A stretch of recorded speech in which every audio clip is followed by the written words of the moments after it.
Hali hiyo imeelezwa na shehe wa kata ya Mufti Isa Shaban Simba mjini Shinyanga, Sheikh Balolisa Hamisi, kwenye hafla fupi ya kupokea mwaka mpya wa Kiislamu na uzinduzi wa ofisi ya BAKWATA ya kata, ambapo anasema tarehe yetu ni kumbukumbu ya hijra aliyofanya Mtume wetu Muhammad sallallahu alaihi wasallam. Tusiwe wageni katika dini yetu. Wajibu wetu ni siku leo hapa kutoka katika tabia kuwa tariku swala kwenda katika mazingira sahihi.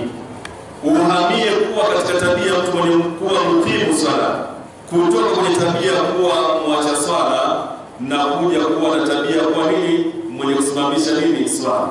Hijra yetu ni hiyo. Pendelea kheri, epukana na mambo ya shari. Kwa upande mwingine, Sheikh Balolisa amewatahadharisha waumini wa Kiislamu kutojiingiza kwenye makundi yoyote yenye lengo la kufanya vurugu katika kipindi cha uchaguzi mkuu utakaofanyika mwezi Oktoba mwaka huu, hali inaweza kusababisha kutoweka kwa hali ya amani iliyopo nchini hivi sasa.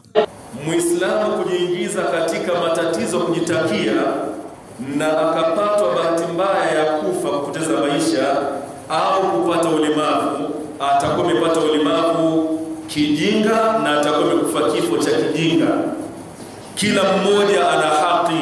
Upo duniani, lazima ushughulike na dini yako na dunia yako. Kwa hiyo si dhambi kwa Muislamu kuingia katika masuala ya siasa, kwa sababu ni jambo la katiba ya jamhuri. Ni bora kufe kwa ajili ya dini yako, ni bora kufe kwa ajili ya Uislamu wako, lakini sio kupoteza maisha kwa ajili ya mambo ya siasa.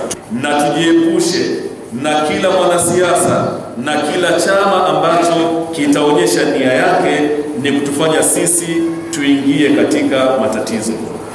Mgeni rasmi katika uzinduzi wa ofisi ya BAKWATA ya kata, ambaye ni shehe wa BAKWATA la Shinyanga, Sheikh Sudi Suleiman Kategile, amewapongeza waumini wa Kiislamu wa kata ya Mufti Isa Shaban Simba kwa juhudi wanazozifanya kwenye kuendeleza Uislamu. Lakini pia ni washukuru Waislamu wote wa kata ya Mufti Simba kwa juhudi kubwa ambao wanaifanya kwa ajili ya kuendeleza Uislamu. Mwenyezi Mungu awalipe kila la kheri.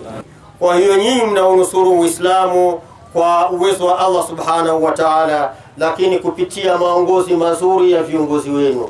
Nimeshuhudia ofisi nzuri ambayo ina samani nzuri za kisasa kabisa.